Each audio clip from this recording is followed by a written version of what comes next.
Φίλες και φίλοι, γεια σας. Δημήτρης Γεωργολίδης από το Martial Arts Odyssey. Σήμερα θα έχουμε ένα άλλο βίντεο, ένα άλλο statement για αυτά που έγιναν στη Γερμανία, εδώ στη Γερμανία. Συλληπιτήρια για την οικογένεια του Φιλίππου. Είναι μια θλιβερή μέρα για την οικογένεια και για όλο τον ελληνισμό. Δυστυχώς το παιδί ξυλοκοπήθηκε μέχρι θανάτου από άλλα άτομα. Εύχομαι η κυβέρνησή μας και ο πρέσβης και όλη η ελληνική κοινότητα να κάνει το θεματίσει στις γερμανικές αρχές. Και δυστυχώς το θέμα της ασφάλειας δεν είχε ληφθεί σοβαρά υπόψη στον παρελθόν. Είναι θεμελιώδες δικαίωμα και η πολιτική πρέπει να αλλάξει.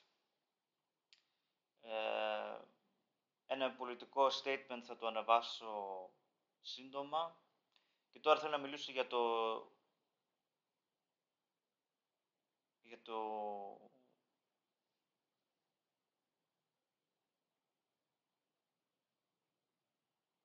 όλους τους δάσκαλους αυτοάμυνας. Θέλω να πω κάτι.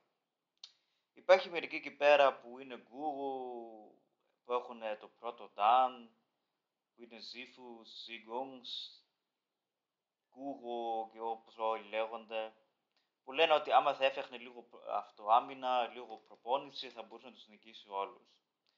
Ούτε είμαστε Σπαρτιάτες όπως στην αρχαία Ελλάδα, ούτε είμαστε πολεμιστές, είμαστε απλοί άνθρωποι και αυτό δεν είναι ρεαλιστικά. Και όποιος το λέει αυτό είναι ψεύτης και κανονικά πρέπει, κατά την άποψή μου, δεν κάνει να εκπαιδεύει τους μαθητές του. Μετά είναι άλλοι που σχολιάζουν, που λένε τι ώρα έχει να κάνει, τι έχει να κάνει κατά τις 2 η ώρα τα μεσάνυχτα να βγουν έξω μετά από το Λύκειο που πήγανε, από την πάρτι, ή άμα οι γυναίκες ενοχλούνται, ή τι δουλειά έχουν νύχτα ή στο σκοτάδι να βγαίνουν έξω. Είμαστε μια ελεύθερη χώρα, είμαστε σε ένα ελεύθερο κόσμο και μπορούμε να πάμε όποτε θέλουμε και πού θέλουμε, χωρίς να μας αγγίξει κάποιος. Και όταν ακούω ότι φταίει οι ίδιοι τους, τότε μπορώ να πω μόνο τι ηλίθιοι άνθρωποι είστε εσείς που λέτε ότι φταίει κάποιος που ήθελε να κάνει την ελεύθερη του χρόνο να βγει έξω και να τον ξυλοκοπούν. Και αυτό που έγινε σε αυτό το παιδί δεν είναι μόνο μια σπασμένη μύτη, μπλε μάτι, ματωμένο μύτη, σπασμένο δόντι. Τον ξυλοκόπησαν, λιποθύμησε, τον τράβηξαν στη γωνία και ακόμα χτυπούσαν πάνω του που δεν μπορούσε να αμυνθεί. Για μένα αυτό είναι θανατική ποινή και πρέπει να πάει στη φυλακή. Ή να πάει στη φυλακή ή να πάει πίσω στη χώρα του. Αλλά αυτό είναι ένα άλλο θέμα, πολιτικό θέμα. Αυτό που θέλω είναι ασφάλεια, έχει έλλειψη στην Ευρώπη.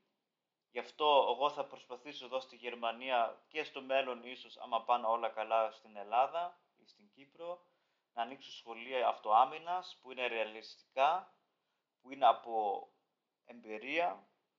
Εγώ θα κάνω στο Düsseldorf, στο ASCE Bildungsforum, στο Volkshochschule, στο Sportbund θα μαθαίνω μαθήματα. Θα προσπαθήσω στο μέλλον να ανοίξω ένα γραφείο ή να μπορούμε για να κάνουμε προπόνηση στο χειμώνα μέσα. Αλλιώς, αν έχει καλό καιρό, θα βγαίνουμε έξω το καλοκαίρι. Και αυτά. Δηλαδή, να προσέχετε και αναπαύσω ειρήνη, φίλοι.